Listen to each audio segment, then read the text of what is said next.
Peace and love. This is Brother Faheem, and you are now tuned in to another episode of the Lead with Logic podcast. And you know the vibes.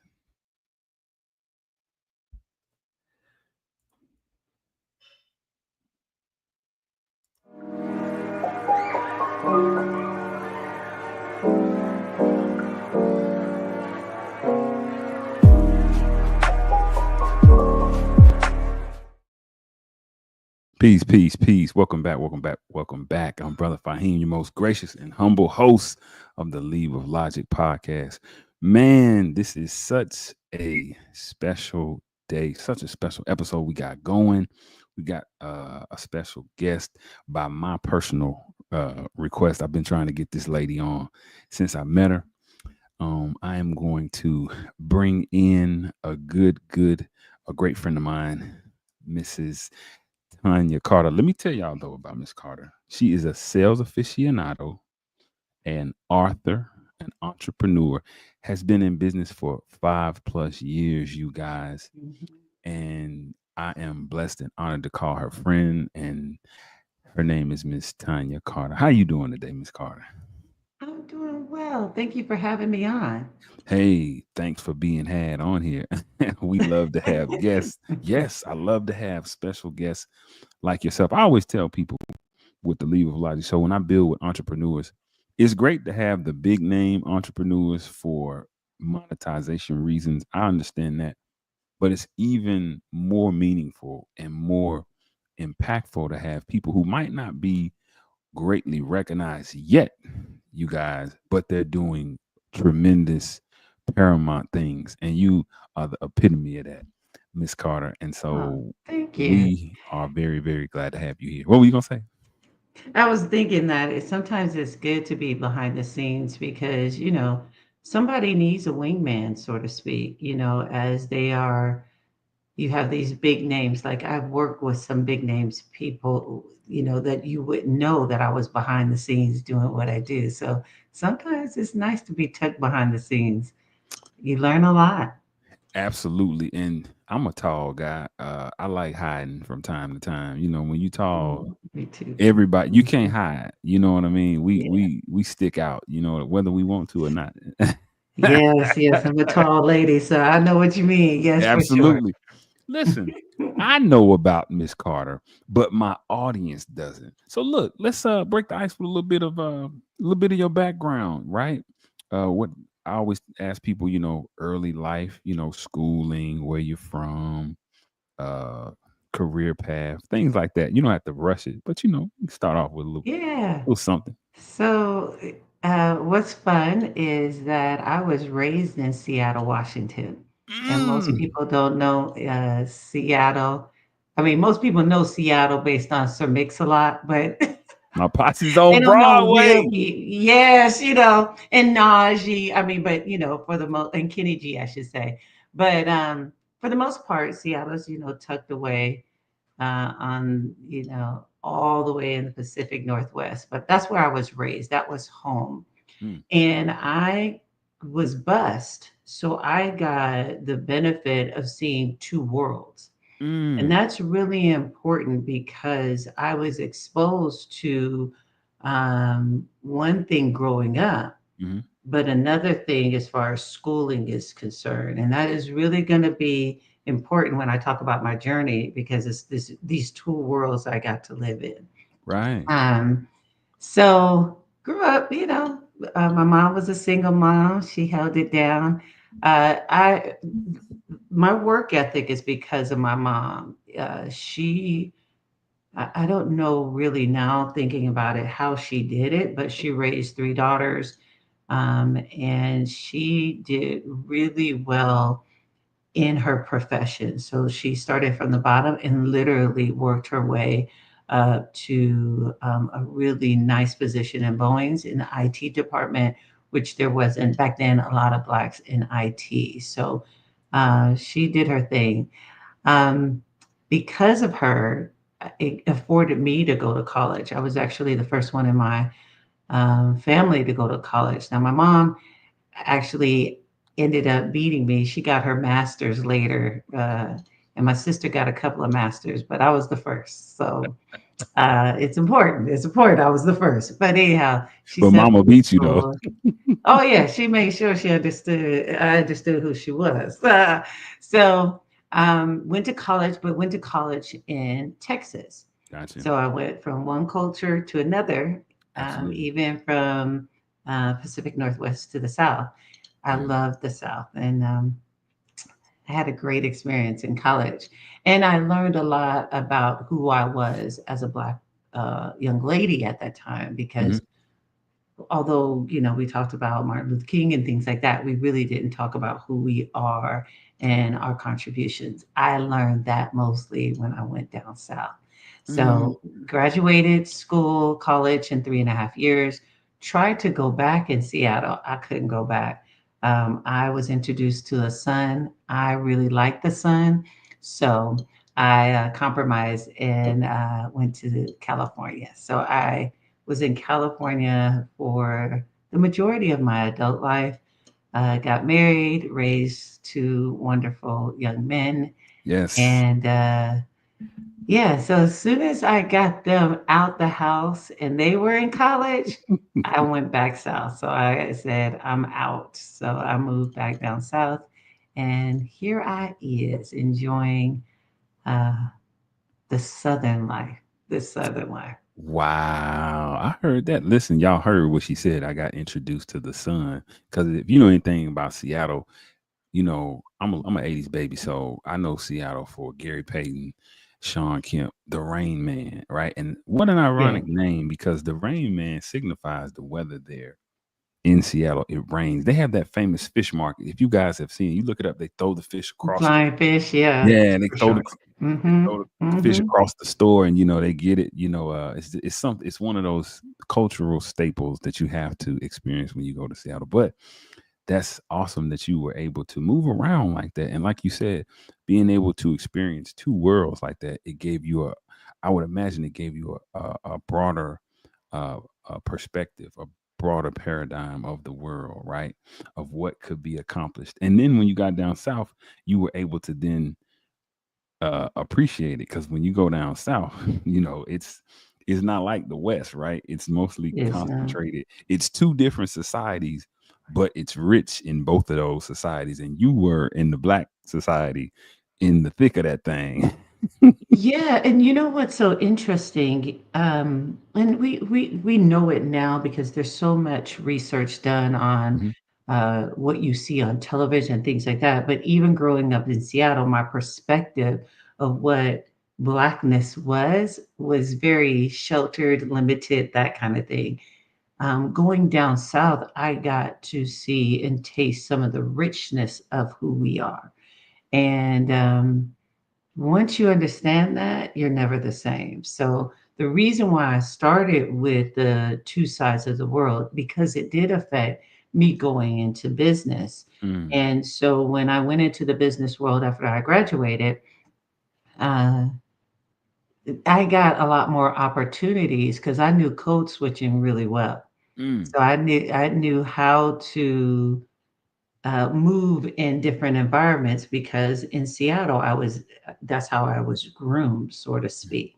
So I was able to get jobs really, really quickly because I had the degree, but I also knew how to play the game, so to speak, because that's what I had to do in school.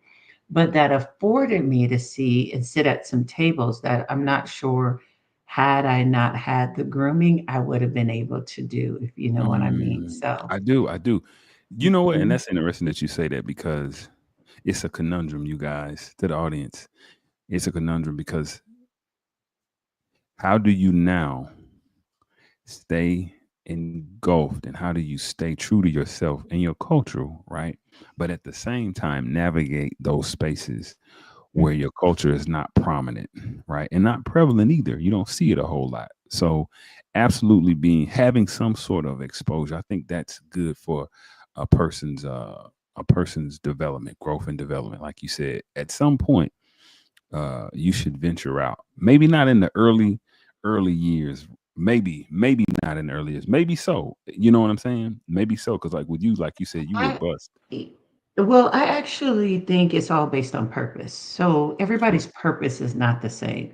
That's right. My purpose, I needed to see both sides Hmm. so that I can get to this point where in business, I can teach people how to move through business and sales. And because I understand the game, because I got to sit in some of the back rooms Hmm. because of the way I was groomed. Does that make Sure. sense? So No, absolutely. it's really important that we emphasize purpose more so than just process, because Yes, sometimes we think everybody needs to go one way, and they and don't. that's not their purpose. You know, Right. their purpose is to do X, Y, and Z, For and sure. my purpose is do one, two, three. So if we honor the purpose, I think we'll be okay. So, school. We just slow walking this thing. School. What kind of student? You can kind of amalgamate it all. You don't have to stretch it out. We can take. Oh, listen, listen. Hey. Yeah. Okay, let me tell you. I went to a small, historically Black biblical school. And Mm, at the time when I was going to school, and especially in the, I'll say religion, that's not the best word, but anyhow, in that space that I was in, we were supposed to be, we were supposed to be good in the kitchen only. And I could mm, never understand that, especially because I knew I was smart and I always had the gift of gab. I was not always confident in my gift, but I always had the gift. I wasn't confident because sometimes I got, popped in the mouth because my mouth kept. that's old But school. That's old school. I knew I had something. Anyhow, I went to this college and they were only really grooming at the time men to learn the Bible and things like that. Mm, And, I didn't know I was one to push the boundaries, but I learned really quickly I did. So I got to sit in some classes that I wasn't supposed to be in. mm, And it was great because I learned a lot and I love to learn and I love to challenge the status quo, which is stuff I still do today. But I ended up graduating magna cum laude from that. ooh. And then they said, "Hey, you can't go to this school. Another school is called Abilene Christian University. Don't go to that school because everybody goes at a school. They take 3 to 4 years after they got their AA to graduate." And I was like, "Nobody can tell me what I can't do." So I went there and I graduated in a year and a half. So all total, I did my BA in 3.5 years. Listen at you. And not and they told you you couldn't. As long as you tell me I can't, that's where I'll go, I'm gonna "Oh, get it all right, done. You let's go need that. scratch over there. Yeah, let's scratch over there." Listen, So listen. school was fun for me. That was probably I did not know how much school would affect me. But one of the things that I realized is because of my experience, I now fight for kids if they want to go to college, if they want to. Because Mm. there's a lot of places that are still locking us out, and I fight for kids to get in because of what I've learned at school. Hey, and that's a beautiful thing. I can dig it. I love the way you took that negative or the negative energy and transformed it into the positive energy. That's something that we all have to do at some point in our life. That's something that we can Mm, all identify with. And we can relate to that. It's like, man, when you get that lemon, you gotta make some lemonade real quick. And absolutely. it sounds like you had your own lemonade stand. You was passing it out. You got it done. So Yeah, about a year and a half. That's no, quick. I think Listen. the funny thing is that, we're on the other side of it, and it's life. It's life. Sure. Life gives you opportunities, and some of those opportunities are presented in a Mhm, negative fashion or what we mhm. initially see as negative. Yep. But then if you sit with it, I'm reading the book Think and Grow Rich right now. And if Yes. you sit with it, there is this opportunity of blessings or opportunity of positive or the equivalent positive in that. And Sure. so it's That's right. really what can we learn and what can we use even when it feels or seems negative? No, that's absolutely the truth. Listen, so did your schooling, your early schooling, kind of in two communities, went to the west, then came back down, then came down south. Um, so your early career, your early 9 to 5, after you uh, you know, scaled the mountain and scaled it in Olympic record time, might I add. What did you go into? Was it one thing? Was it two things? What were some of those So careers that were memorable for you? Can you talk about that? listen, I promised I was going to be an attorney. I knew I was going to be an attorney. And actually, I was a secretary while I was going to law school at night. And Mm. I remember it like it was yesterday. Literally, I would go to work because I was living on my own in California. Would go to work from 8 to 5, grab something to eat, and then would be in school about 6 o'clock. And did it from 6 to 9, and I did that for a year. I had a professor, and we were in class, and it dawned on me. For me, I was like, "Wait a minute." We were reading some case, and I was like, "Wait a minute, this guy is actually gonna win, even though they know this person is guilty." And they was like, "Yeah." And I said, "Oh, so it's really about if you can argue the best." And they said, "Yeah." And I was like, that was my last day of school.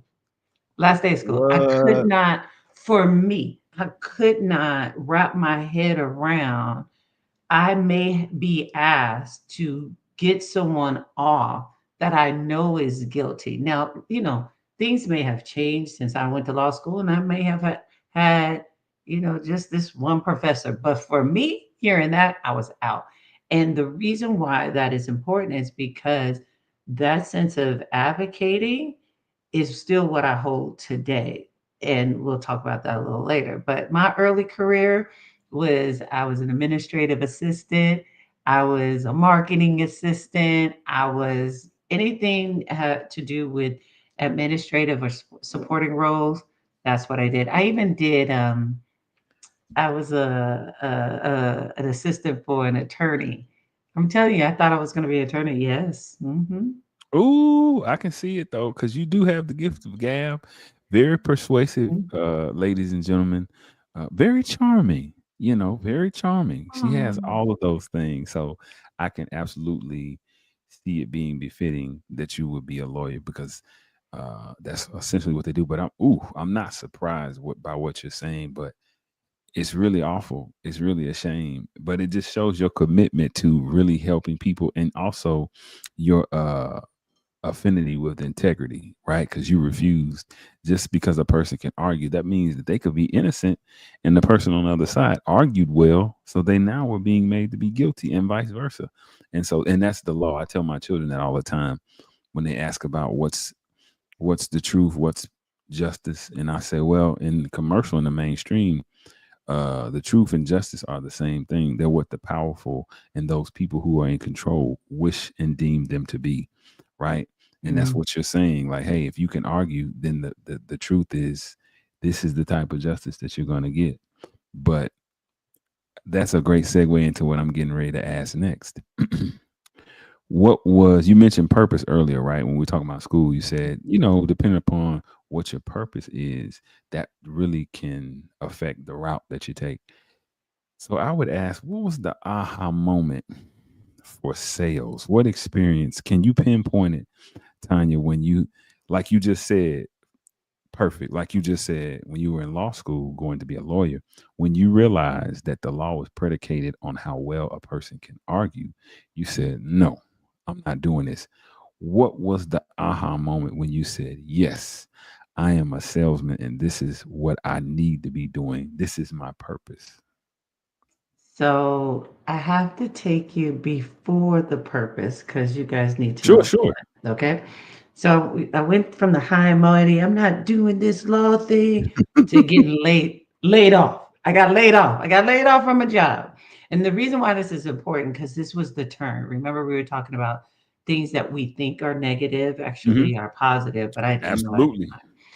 So I got laid off and I was looking for a job. And at this time, I was looking for any job because, I was in California, which is not cheap, Mm. on my own.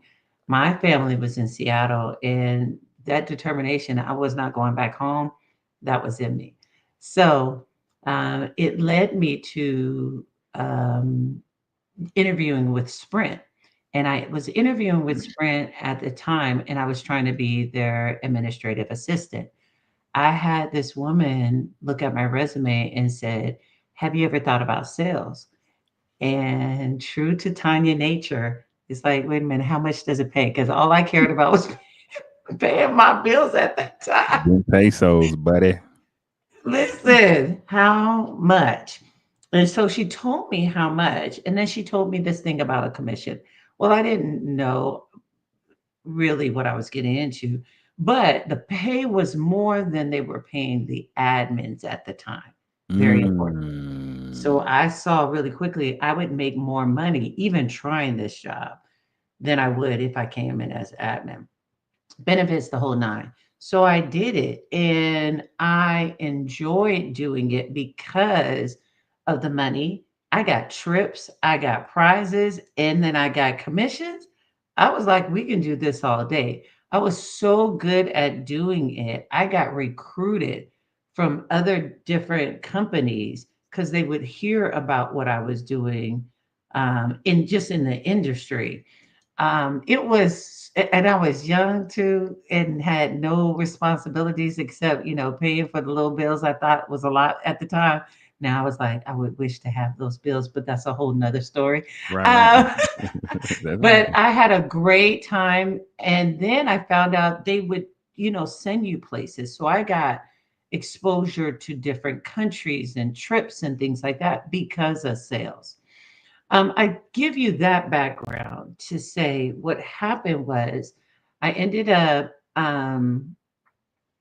getting recruited for a Medicare sale. So basically, we would sell to seniors.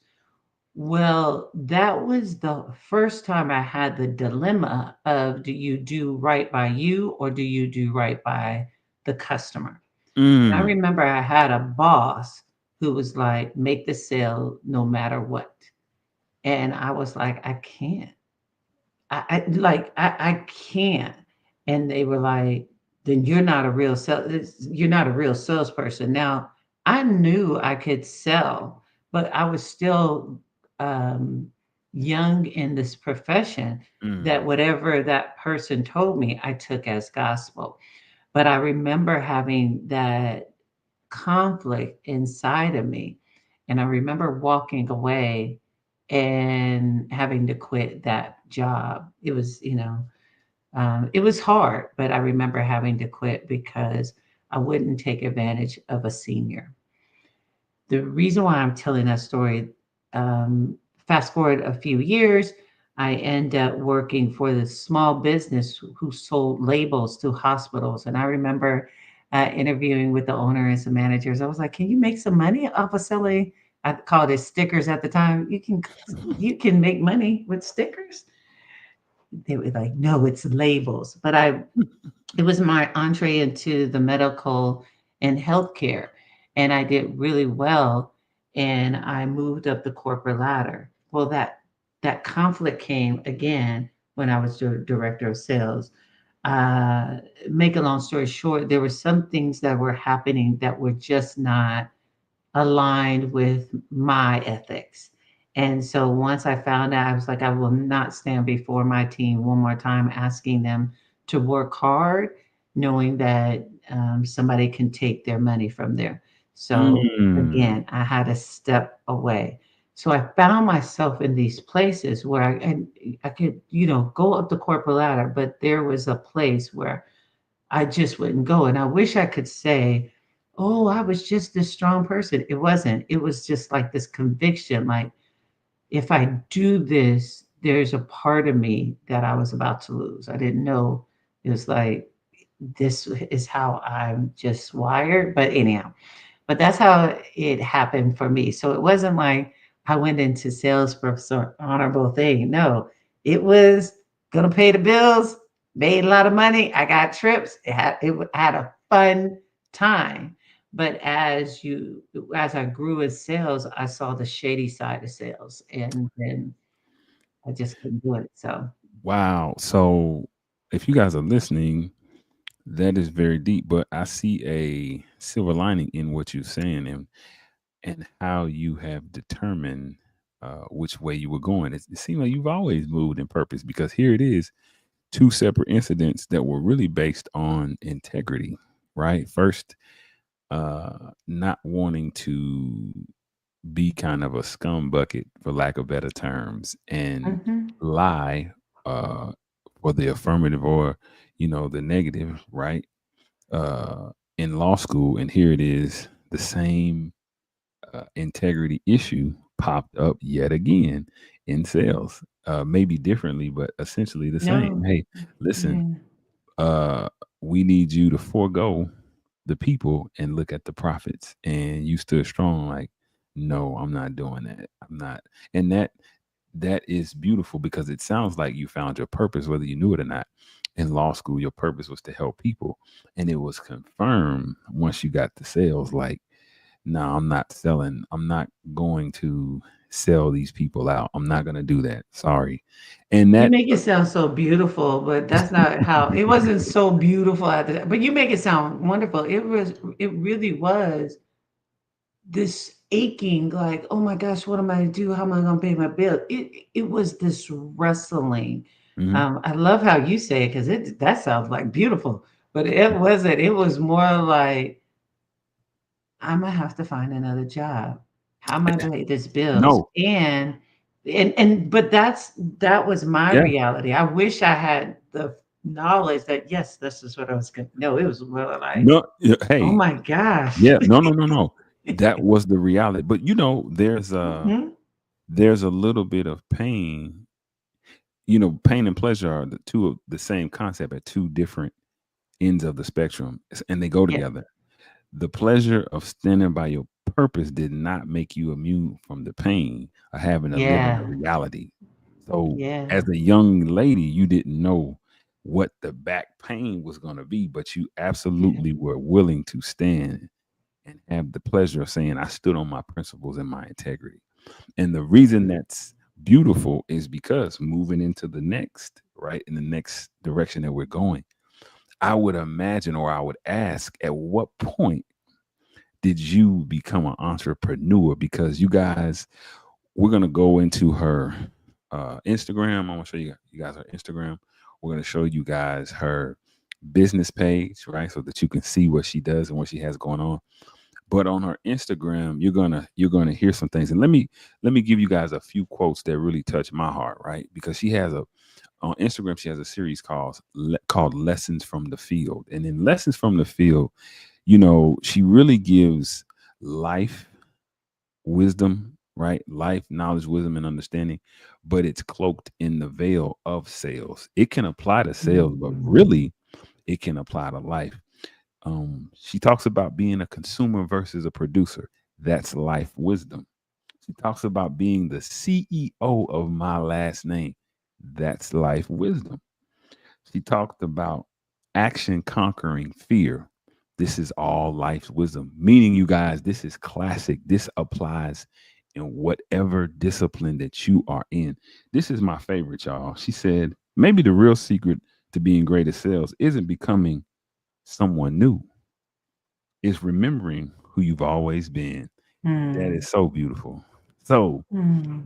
how did we go from, okay, I got to get another job, climbing that corporate ladder, taking these trips, being so successful, being determined and strong willed, to saying, you know what, I think I'm going to get in the pool and I'm going to go from the shallow end to the deep end and not be fearful when I don't feel my feet anymore? Because that's entrepreneurship. When did that happen, Tanya? Yeah. So it really did. I mean, a lot of things birthed out of the pandemic, but that's when it happened for me. I was blessed to still have a 9 to 5 while I started um, creating my business. I Sure. had a young lady who coached me, but this is the fun part. The person who coached me, I used to teach her in youth group. So the girl in youth group, true story. I kept seeing her, and she just had a level of freedom that I did not have working in people's business.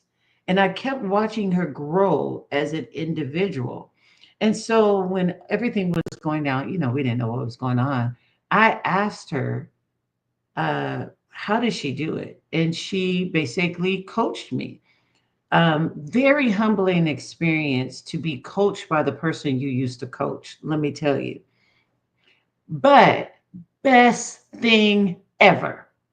The way she thinks, the way she moves actually helped me to see there was so much more out there than I knew about because I really was in this box. So, one of the fun things I got to do is I got to transition to being an entrepreneur while I still had my 9 to 5 until I was ready to, let go, which was great.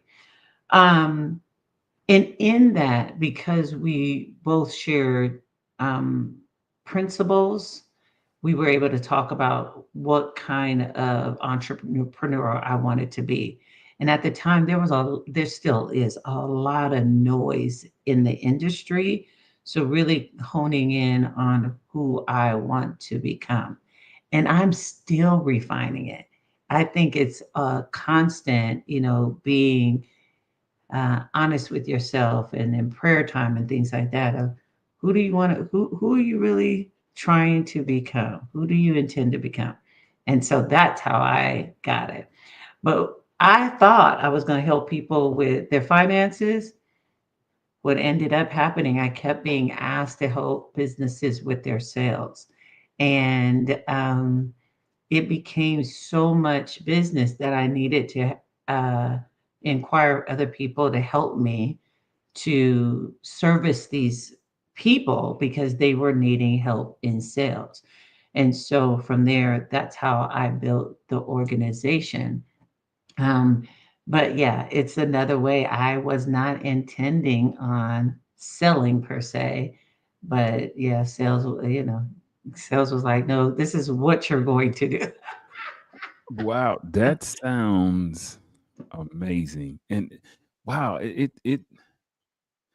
it's like a beautiful irony, right? Because I see the consistency in your story. I see where you went in intending to do one thing when something totally different end up happening. And from the way you're telling it, from the way you're explaining it, it's like this wasn't anything by design or anything that I constructed. It was just I had my principles. I knew what I wasn't willing to do and what I wanted to do.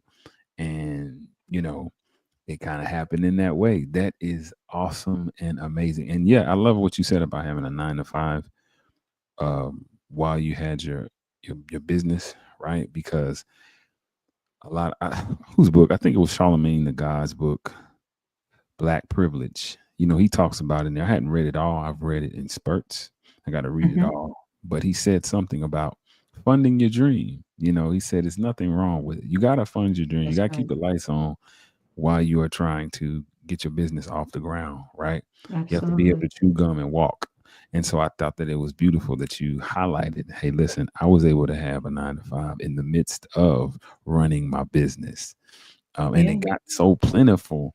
Wow, that you had to start uh getting people to help you. Could you explain this is what I'm gonna do, Tanya, while you're explaining that? We're gonna go to Tanya's business page so that you guys can see and hear, right? They say you learn better when you hit different audios, different senses, right? And Yes.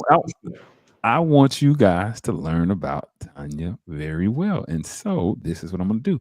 While she's blessing us with the gift of gab that she has, we're going to look at a visual.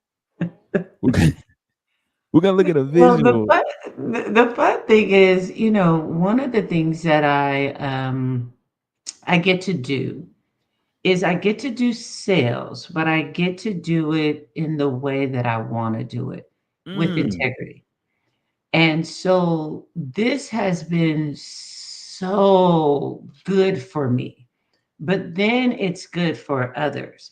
meaning that as I'm working with different clients and things like that, if nothing else, even if we part ways, they know that I've done everything possible to help them succeed. I am one of those people that, remember, they say leave the place better than you found it. That Absolutely. is my goal, even in Absolutely. sales. But as I was talking to different people about selling and things, it was interesting how many entrepreneurs were trying to start a business and didn't understand sales. And I was confused. I was like, how are you gonna have a business and not sell nothing? Like, I'm like really like, I'm But not bro, understanding. But there's so many people who had a negative connotation about sales, that inside of them, they could not see themselves selling, because all they knew were the negative aspects of sales. And so, as I worked with different entrepreneurs, I really, that there are some people, and I want you to see, show my pricing and everything, because I don't. So when some of the people that came to me saw these prices, they were like, I can't do that, but I have to sell. So what do I do? So I taught them how to sell. Like, if you can't afford to do it, have somebody do it for you, do it yourself. But that was where I found that the conflict came in, where people were like, I can't sell. And I was like, everybody sells. Everybody sells. They coin it differently. Coin it as recommendation. They coin it as, oh, I just told them about it. It's all sales.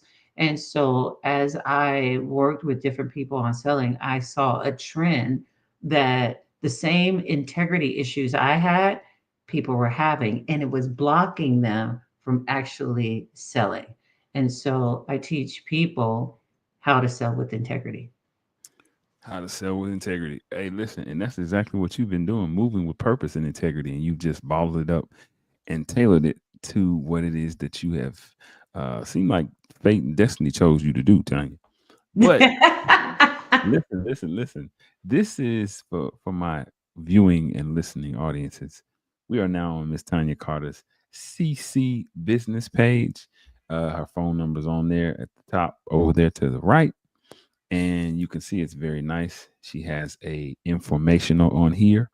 You know what I think I'm gonna do? I think I'm gonna play the information. How long was the informational, Tanya? Is it long? Can't remember. No, it's not long. It's a little commercial. Let's play it Commercial. because I think the commercial that's the best marketing, right? Let's let the official Yes. advertising do it. Hold on. We already know that me of great is good, and yet some of us business owners, entrepreneurs, and managers strive to be great at every aspect of the business. You have already been given the vision, you already know how to execute and do your job. Let us do the heavy lifting when it comes to sales. My name is Tanya Carter. I am the proud owner of CNC Business and Staffing, where we help businesses grow their revenue by calling their leads, closing their sales, and consulting their sales team. Even if there's one member on that sales team and that sales team member is you, we do all things sales, and we are really great at it. It doesn't matter if you are a solopreneur or you have a business of 1,000 people. We will take all the information that you give us and represent your organization the way it needs to be represented in order to grow your sales. Doesn't matter what sector you're in, because we understand the psychology of sales and we've had 20 years of experience. We know at the end of the call, what matters most is, do we have a compelling message or a compelling reason why the person should act? That's what we do. We get people to act. Let us show you. Go ahead and fill out the information, and we will get in contact with you, or go ahead and just schedule a time for us to have a free consultation. We look forward to showing you what we can do. But until then, you focus on being great. Let the other people focus on being good. Talk to you later. Bye. No, she didn't say focus on being great. Let the others focus on being good. It's so funny when I see it now. I'm like, oh, that's my little commercial. No, it's fun, but I think if you scroll down, you can see some of the people who have given me testimonies and things like that. And what's great about it is these are regular entrepreneurs. These are not people with Fortune 500 companies. Now, I do have others that I work with that actually, I had to white label what they do. But yeah, these are people who didn't mind giving you guys some feedback. I'm gonna But read. there's, some big names out there that I've been behind the scenes of. And right now, like I love seeing their Instagram or, post and things like that because I know you're going to call them, but you're going to get me or my team. Well, one person, can I name the person that I know you work with that has a lot of success? That would be Mr. Brendan Boyd. Hmm. Brendan is a super good cat. Brendan just hit me up the other day, actually. But man, if you guys check him out on Instagram, he's doing podcasts, he's Yeah, he's a good coaching, guy. he's creating digital products. A regular smuggler guy too. Cat out of Boston. Had some losses early in his family life, but he has that determination that Tanya was talking about. She had to get her degree in a year and a half that it took 3 years. He has that same type of determination and focus. And man, he's just a great guy. Gift the gab. You guys are something strong with the gift the gab, Tanya. You guys, you Listen, guys. it's so funny because, like, Ah, now when I see a kid and they're getting in trouble or whatever, I will run to their parent and be like, "You have a leader in the making.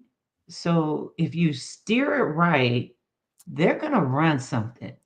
They're either gonna and so one of the things I get to do, this is the blessing of my job.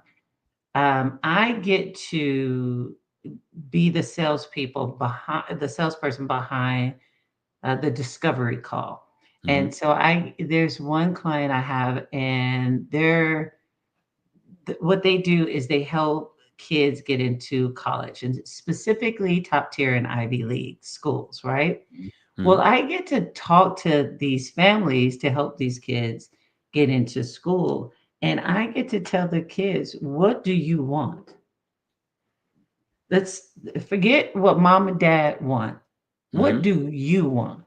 And if they Absolutely. tell me they want to go to school, I get to help them devise a plan to get in. That is huge for me. I get so much joy from that because I can take a desire and help it to become reality just Yes. by playing my role. Yes. And I get experiences like that all the time. That's why I like sales. That's why I like selling with integrity because it's not, I'm convincing you to do something you don't want to do. No, I'm asking you, what do you want? And let's see how to get there. Now, the biggest challenge is sometimes we really don't know what we want. We say one thing with our mouth, but when it comes down to our actions, that's where the conflict is. And I will call you on your stuff. If you get on my line, if you get on my line, talk about, yeah, I want to make $1 million, but you won't read a book, I'm gonna call you on your stuff. And that is uncomfortable. But I am going to always stay in integrity with you. That is my mission. Mhm. I find that all those illities are uncomfortable. What are illities, Fahim? Responsibilities, accountabilities. Yes. Those are the uncomfortable illities. That family is. Uh, but once you master them, though, you will go very, very, very, very far. Like you said, you can't say. I think it was Don Staley. She's the coach for. I want to say South Carolina. She's the South Carolina girls head coach, Yeah. and my 12-year-old plays basketball. And I was trying to tell him about playing ball in the driveway as opposed to going out in the garage and doing ball handling drills by itself, right? Just Mhm. showing that dedication to it. And I said, something that Don Staley said, I was telling him that, and it reminds me of you. She said you can't have an NBA goal with a backyard work ethic. It's just not gonna happen. Yeah. It's not gonna happen. And parents, Yes. forgive that phone. That's my $1 million business call over there. But no, Hey, uh, we didn't even hear it, but I guess it's ringing. hey, um, you know, she said parents do these children a disservice because they hype them up. They tell them everything that's favorable, and they never tell them about accountability and responsibility. Like, greatness is not a talent thing, it's a effort, hard work, and a It's a gradual work thing. thing. Yeah. That's what it is. We have to start looking at it like that and stop telling kids you are going to absolutely be successful because you got talent. Sweetie, everybody has talent. That's something that people are born with. But are you willing to go get it? Like you're saying, are you willing to do the things? Stop saying It's that the you are if you're discipline. not. It's the discipline. And so, one of the things that, as I'm working with different people and things like that, I found that entrepreneurs, and I'm going to specifically talk about entrepreneurs, we have a good wish list, a good wish list. But getting from wish to reality is It's where hard. we have Yeah, a hard time. it's rough It's not, and I was talking to somebody today about this. It's not about information. We don't lack information. We probably, if we're using your basketball analogy, I could probably tell your daughter 7 billion things to do in order for her to make to it to the be, NBA. yeah, Right. yeah. But could I do it? Nah, that's different. So one of the things that there's two things I do. I help people who want to sell so they can sell better and stay in integrity with who they are. But the second thing I'm starting to do is help business owners who really want the accountability. They need that extra reinforcement and things like that. So I'm helping them as well. And the reason why those are um, if for me, it's the two sides of the same coin. Mhm. Because, in my opinion, you cannot have a business and not sell. And you really can't sell really effectively if you don't understand business. So, those two match really well. So, yeah, that's what I find myself spending most of my time doing. I think I heard you say it. Maybe it was on one of your lessons from the field. The psychology of sales. There's a psychology of sales, you guys. I would Mhm. almost say there's a science to sales. Being a salesman myself, like you say, the way I was taught, of course, reading, you got the spin method, you got Think and Grow Rich, but the one that I read is Dale Carnegie's How to Win Friends and Influence People. I think Influence that people. was, Hmm. yeah, I think that was the one that made the biggest impact because it dealt with building a rapport, an instant rapport, and it Hmm. also dealt really with the psychology of people because in sales, first of all, what I know is no one sells to a person that they don't like, right? And you have to, in sales, know something about a person when you instantly, you have to know something, but you go into, like you say, you go into asking questions so that you can put in alignment what you know to who they are, and then you can bring it together so that they can see the value that you're trying to offer them and accept it. um And but there's some really good, there's some really good programs out there now. Mhm, Well, and I follow like Alex Ramosi. If anybody knows me for 2.5 seconds, mhm, no, I love watching him.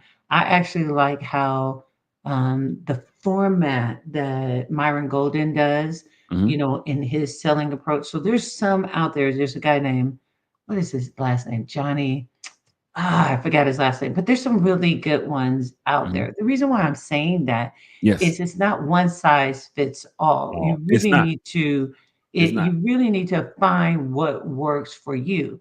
But for me, what I typically do is I have a frame model, Mhm. and I like selling from that model because it keeps the real purpose of sales in mind for me and my team. And it is a service. It is not about a situation where I come up on your back or I trick you out of your money. No, no, no, no. It's I am serving you in the best way I can serve you is really, am I starting the conversation? Me examining, what do you really want, or do you know what you want? And then, we reveal what's going on, and then we help you with your vision. We really walk through how the program and the service is going to help what you envision. And then we're going to expect a decision, or, we're going to expect that close. So that's how we do it. Absolutely. Listen, I just love that psychology of sales that you have. Look, you one more thing, you guys, before we talk about this is I told you guys what I said she was a sales aficionado. We've talked about that. She's an entrepreneur. We've even covered that. We know she was a mom, raising those two boys, got it done. Woo-hoo. Um what I haven't touched on, or what we haven't touched on just yet, and we're gonna go into this, is her being an author. I feel like I just see Oprah Winfrey in my head when I say that. You're getting a book. You're getting a book. You're getting a book. Everybody.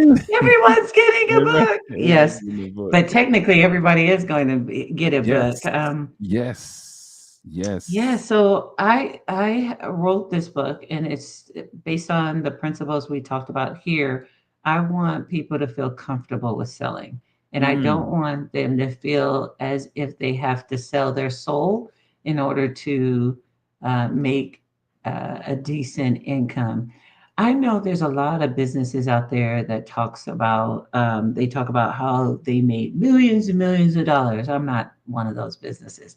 I'm gonna talk to you guys honestly about um, I just if you look it up and see how many businesses actually make $100,000. Businesses, Hmm. not people. Businesses make $100,000 a year. You will be floored. Oh, But it's if you not that. cannot sell, Oh, wow. yeah, you will be floored. It's like you're in the top 30% if you make $100,000 in your business. That's crazy. Fact check me. I'm Fact about to. check me. I'm about to. Yeah, it is the craziest thing. How many small businesses, not the Fortune 500, just small businesses that make more than $100,000 a year.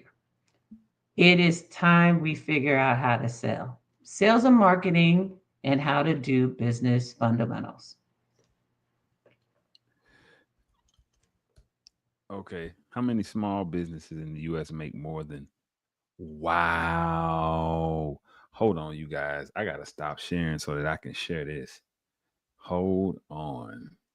This is why the mission is there. Come Look on. at this. Approximately 7.2. Can you hear me? I can look. We looking at it. 7.2. I said less than 30%, and I was even it's less than 10. Hold on, let me do this. Hold on, I'm gonna stop just because it lost. Mm-hmm. It's telling me I lost the audio. Hold on, I just want to make Okay. sure I got it. But I'm gonna put it back up. Hold on, I'm gonna share it back up there. That is crazy. It flipped me out.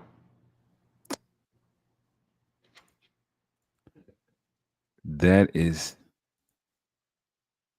okay. So here we go. Approximately 7.2% of small businesses in the U.S. earn more than A 100,000 hundred thousand annually, dollars. according to Advanced Point Capital. This translates roughly to 1,609,000. No, one. What is that? 1,609,507,000. Bottom line, yeah. Wow. And here's the thing. The reason why I wanted to say this is because we can. It I don't know how to say this. So I have to just say it. It is time for us to take all the information we've learned and to put it into action. I said it wrong, That, Tanya. I said 1 billion. It's 1,609,000. 507,700. That's right, right. 1,609,000. Yeah, yeah. I'm sorry. Go ahead. yeah. But my point is like, it's time for us to do. We've been Sure. talking for years. In fairness, we've been talking since the pandemic. We've known what to do, but moving from just knowing to doing is where we need to transition.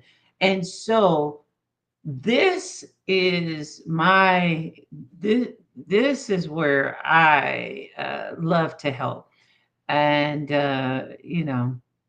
This is that's why I'm like, hey, here's a book. It's free. It's really free. I'm an ebook. I'll give you guys a link to send me an email saying I want the ebook. Honestly, if we can just that's sell, just crazy. start there. Just sell. I was on a call with another person and they were like, I need to get my website up. And I was like, bump the website, sell something.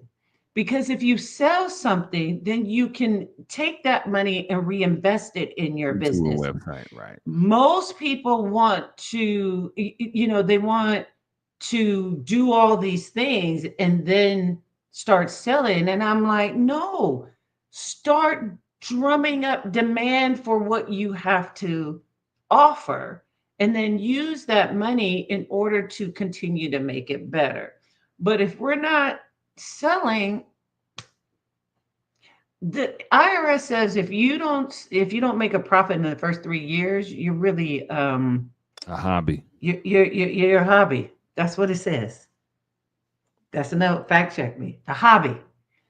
So the goal is for us to get to a position where we are. And remember earlier I said I got to see both worlds. I still get to see both worlds Mm. in the sense of I see the world of talk a good game versus let's go.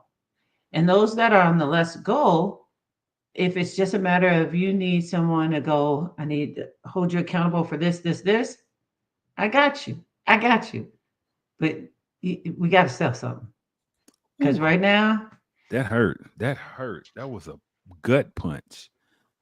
7.2. It was I hope it's an encouragement. Like, look, no, we got stuff to do. no. I'm saying, it is encouragement. You're right, but it's like that's. I shouldn't say a gut punch. I should just say that is some eye opening enlightenment Yeah.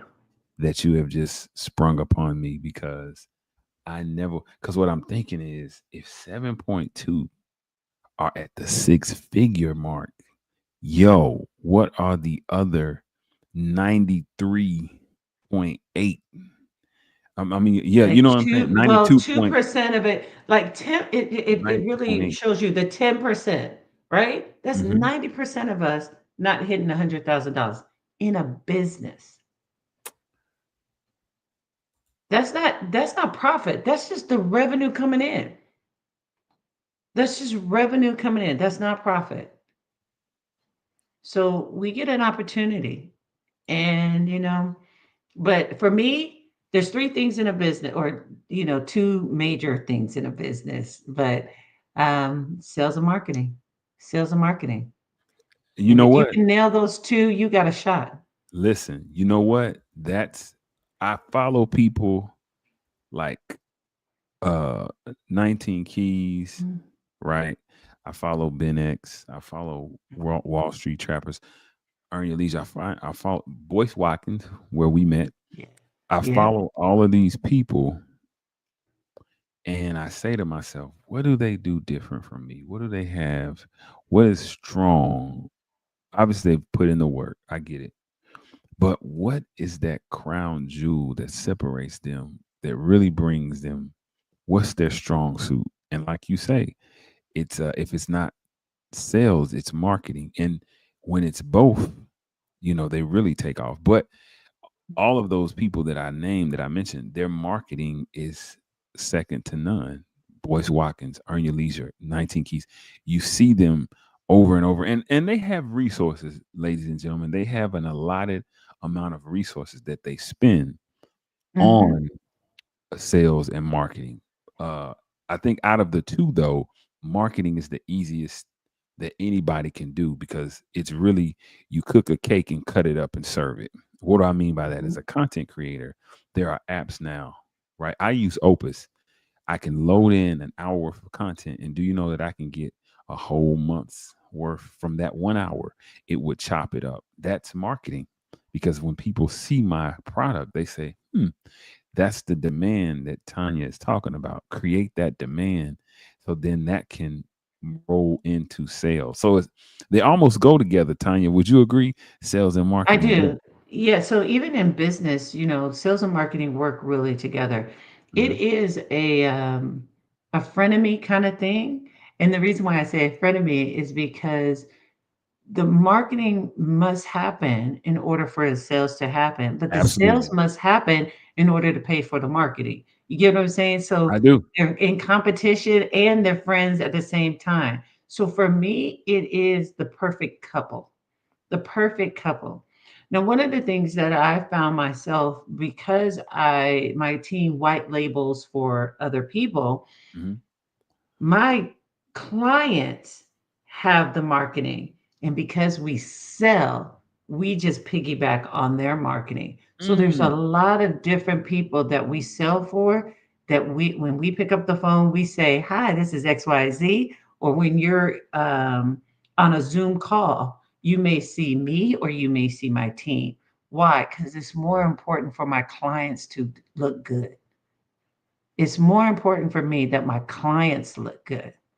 But because I know this is going on in the industry, I'm like, hey, whatever I can do to help people to sell better. So, yes, if how do you want them to do it? For me, if they can email me or they can just leave a comment on your page, I will get them an ebook. I just need their email address so they can get this ebook. That is my gift to your audience because I love what you're doing. Love, love, love. That is awesome and amazing. Listen, I didn't want to fill up the page while you were dropping those jewels. But I want to show you guys. I think I mentioned this earlier on that Tanya has a segment on Instagram called Lessons from the Field. And Lessons from the Field are really uh, onlookers like myself, supporters like myself and yourselves. It's our opportunity to really talk to her or have a conversation or learn something from her that we could use again, not only in sales but in our lives. And Mhm. it is so much. I'm trying to. I want y'all to hear the Those are my one. babies. They're not babies, they're grown Yes, folks. yes, right here. Look at them. Listen. My Um, grown men. they are absolutely grown men and doing magnanimous things. Here, this is the one that really that got me. I want you guys to hear. We're gonna click it so you guys can hear it.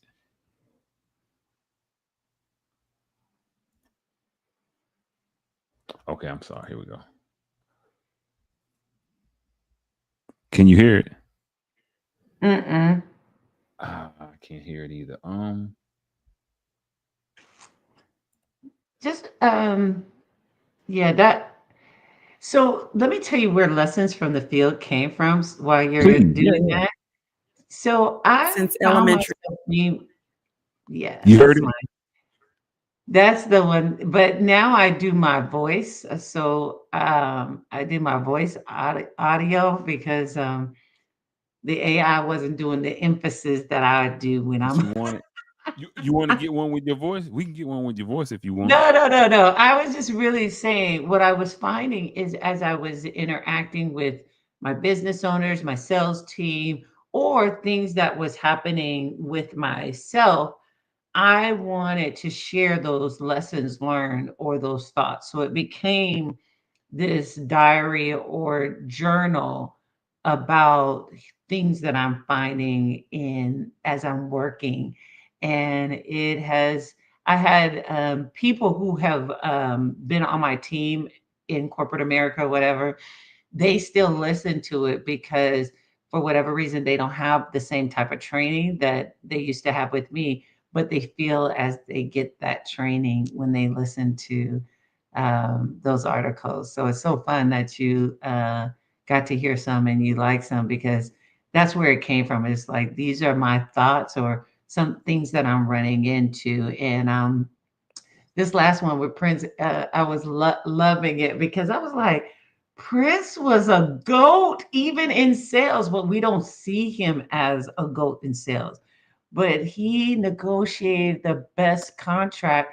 He, Remember, he was like, hey, oh, you want to make me a slave? And he did what it took to take his ownership back. He's And the he did. GOAT. And so I wanted to point out how somebody who does, you would never associate Prince with sales, but all salespeople can learn from Prince.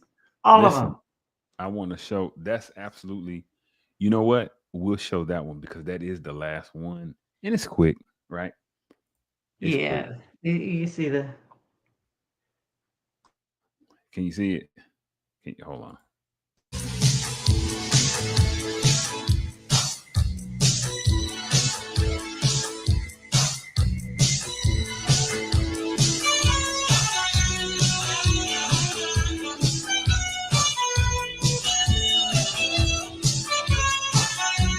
I love that. Produce, don't perform. I love it That's the too. whole thing about listen, it's time for us to put things in action. We've been performing a long time. We look good, but our Absolutely. business is not doing good. So Hmm. no more performing, we're producing. And that's Sure. what I loved about Prince. It was like, what do you want me to play? I'll play it all. I don't need you. I will Listen, play it all. But right, I he produce knew. everything. And he did. Listen, we're gonna go into the next segment. Before I we go into the next segment, understand you guys. I want you to go over to CC Business CATL. Again, that's CC Business CATL, and hit that follow and go through for some real knowledge, wisdom, and understanding on sales. But if you're listening really, really close, you might find something that can help you in your life because as we've been expounding on here tonight, here today, wherever you are, it's really about doing sales with integrity, right? Staying within your purpose and Mhm. having a psychology of sales that does not move you off of your square of truth or does not take you off your pivot of who you are as a person. So this is our Instagram page. I wanted to show you guys that as well. But listen, we are getting close to the end. Now we've got to learn about Tanya a little bit. We know what she does, how she does it, why she does it, most importantly. Now we're going to go into the lead with logic portion of these interviews that I do. This is the portion where I take the controversial Uh-oh. you all know I say this, I crafted this lead with logic. What I do is take the controversial, the sensational, and the mundane, and through objective data, books, peer-reviewed journals, articles, interviews, documentary clips, I now extract the knowledge, wisdom, and understanding so that people can live life in 3D. Y'all like 3D movies, and your enlightenment can be enhanced. And so, what I try to do, no, what I do is I take a topic and I like to give it to my guest for her or for her in this case, to really answer for the viewer. So when you guys watch this back, wherever you at, wherever you are, you will find out how big of a star Tanya is. The question that I wanted to ask her is this. We talked about this offline a few days ago, me and Queen Tanya, and something I would like her to expound upon. She said, we saw the numbers, you guys, right? We saw where only 7.2% of small businesses are making six figures. 7.2%. Like she said, that means 90% of us are not. But now, me personally, I hear 90% of the people, the numbers correlate. Whenever I look at, now I'm talking about black people. Whenever I look at or I listen to conversations about justice, right? Whenever I look at advancement, it's always social. It's never economic, right? It's never economic. And I think it's to what Tanya's saying, the social is performative. Not to say that it's not something that we need because we do, but the economic is productive, right? We have to produce.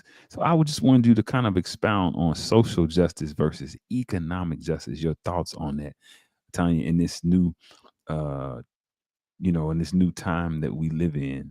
How do you see that? Does it make sense? Yeah, I think so. Let me tell you what I hear.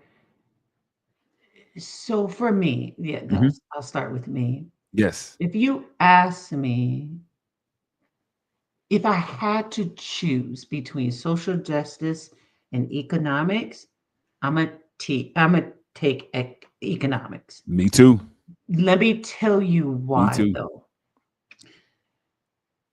Um, I I have found,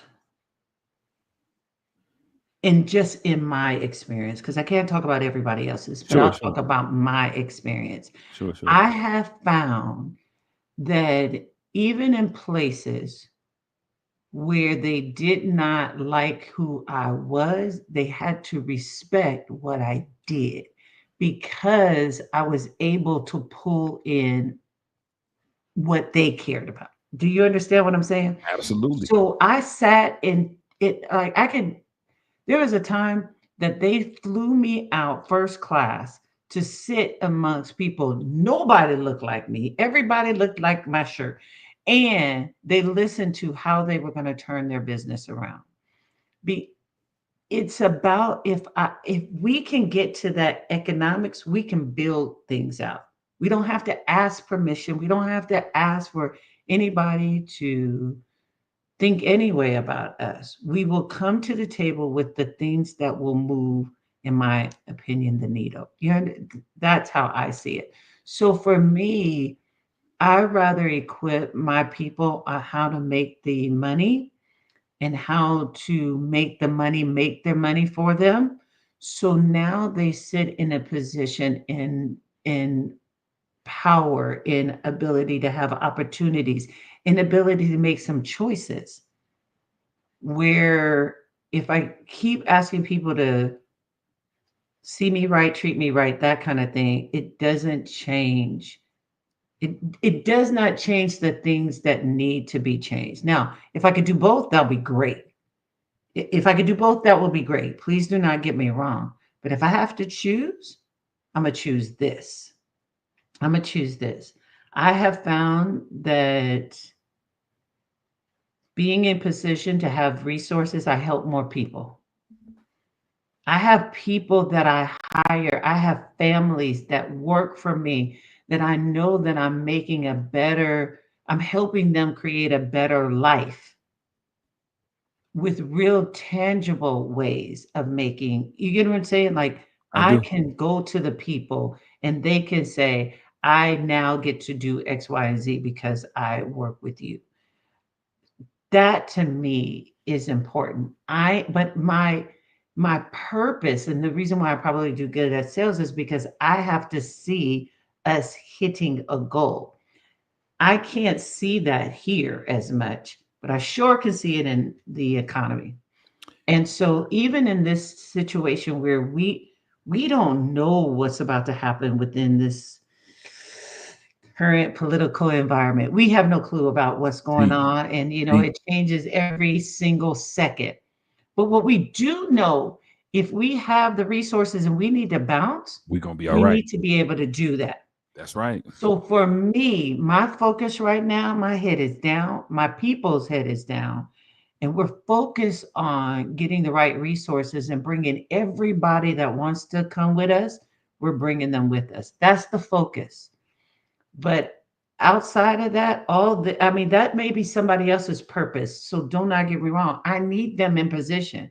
But if I'm not in position, then I hurt our community. And so I'm in position. Listen, and what's funny is we talked about duality a little bit when you talked about sales and marketing. We talked about pleasure and pain. Mhm. When you talk about duality, right?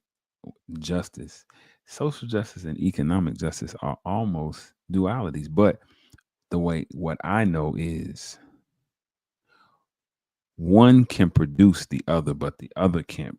One can produce um results from the other. One justice can bring this type of justice into reality, but the other one not necessarily. They both can't do that, for lack of better terms. And what I'm trying to say is, when we deal with social justice, a lot of times we end up coming back to asking for economic justice We anyway.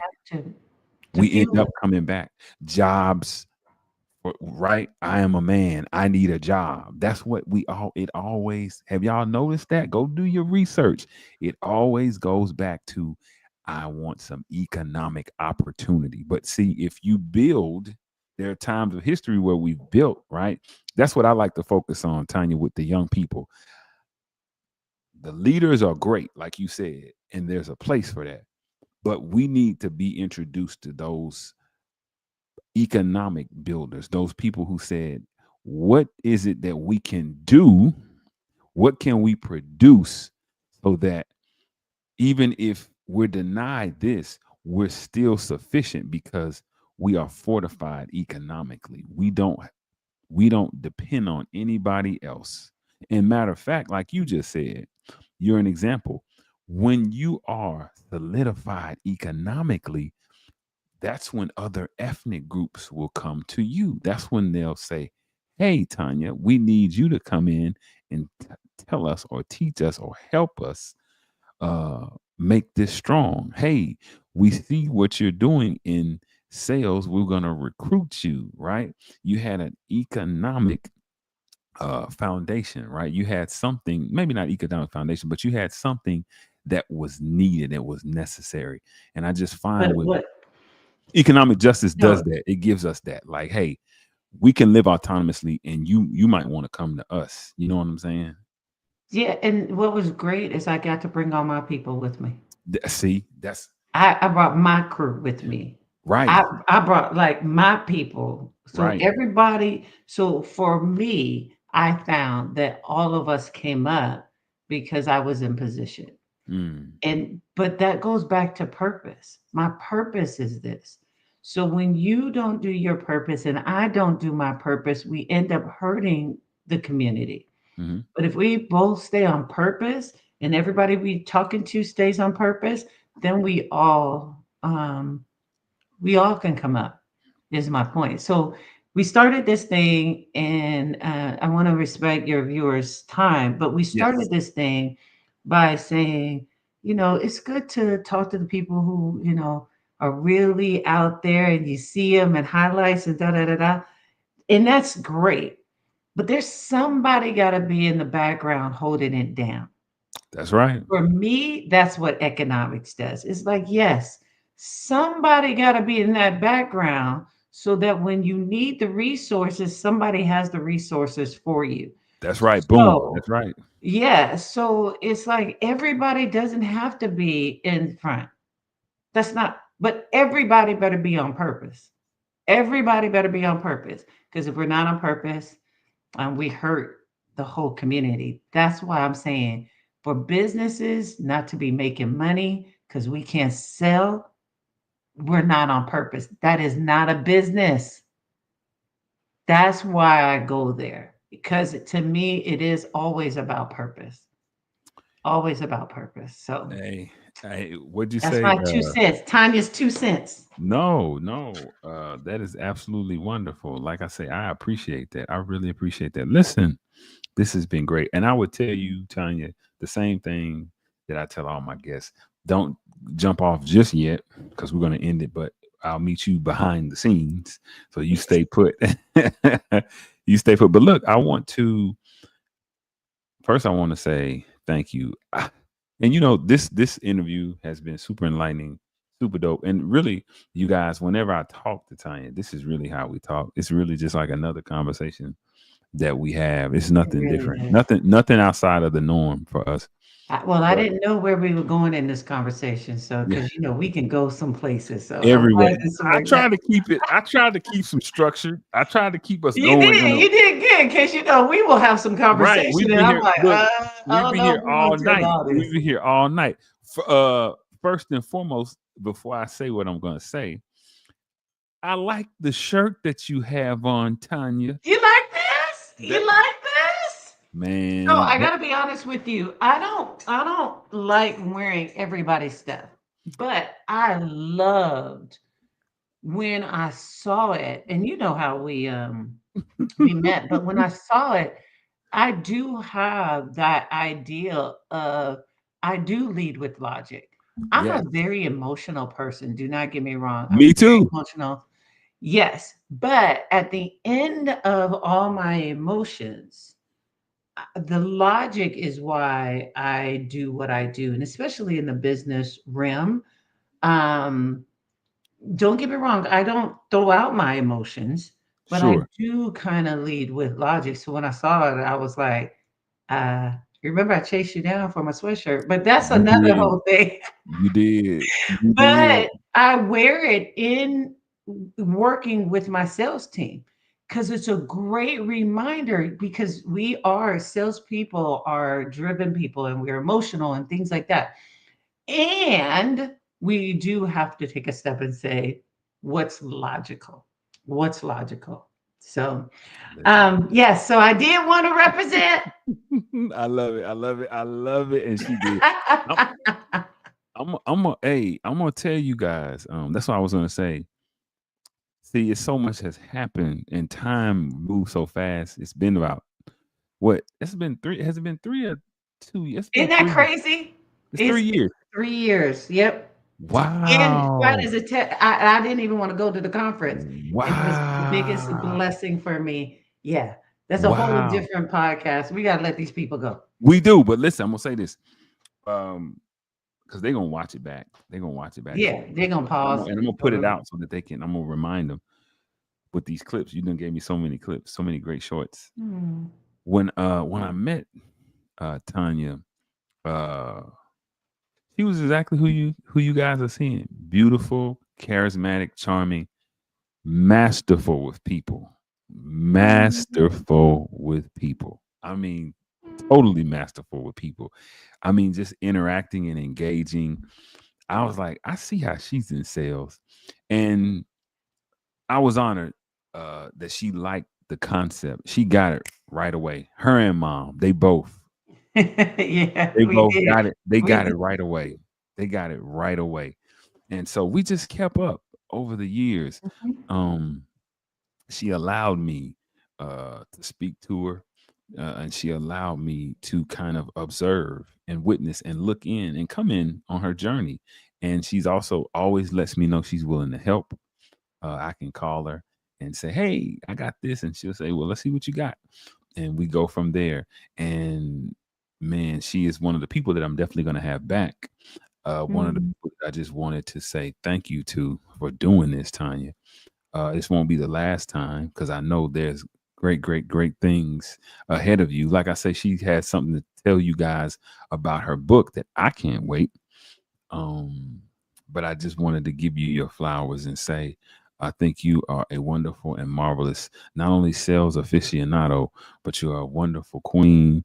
And to encourage you to just continue to do what you're doing because, like you say, you are moving in your purpose, and that is going to help people far, far, far more than anything else. So, what did you want to say? Give the Yeah, people your handles. yeah, so listen, I want to make this really easy for the people, and I want to make sure that I know that they're your people. Yes. Okay. Yes. So, two things. So, you guys can either drop me an email. It's info, at ccbusinessc.com. Charlie business charlie.com. Send me an email. Just let me know you watch Lead with Logic and you want the ebook. I will send it to you. We will have an Audible coming out and a physical book, but I want you guys to get the free ebook and it is a easy read by intention. I don't want no excuses that you guys don't go through this information and learn how to sell better. And I'm just so really, really grateful that you allowed me to come on your show. I want you to stay focused. You are doing great things, and everybody can't do that. You have to be strong in order to do that. So I thank you for being courageous enough, and I thank you for walking in your gifts and your strength. So thank you. Listen, any more handles anywhere we you guys saw? Oh, yeah, you guys have my, if you guys go on my social media, CC Business CATL, and then also you can find me on LinkedIn, just put CC Business or Tanya Carter. I will come up and you will see a lot of my content. And there's more to come. There's more to come.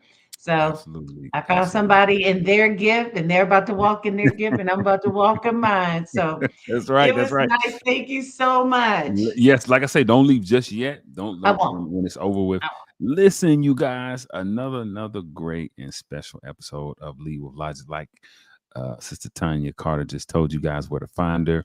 We showed her Instagram. We showed her business page. Make sure you email her. Make sure you email so that you can get that Yes. book, because what is a business without sales, right? And you need those sales to continue to fund your business. And she's helping you on purpose, right? With that integrity. So, like I always tell you guys at the end of every show, like Minister Malcolm would say, may we all meet again in the light of understanding. Hey, look, peace and love. And I will see you guys next time. Thank you so much. Peace, y'all.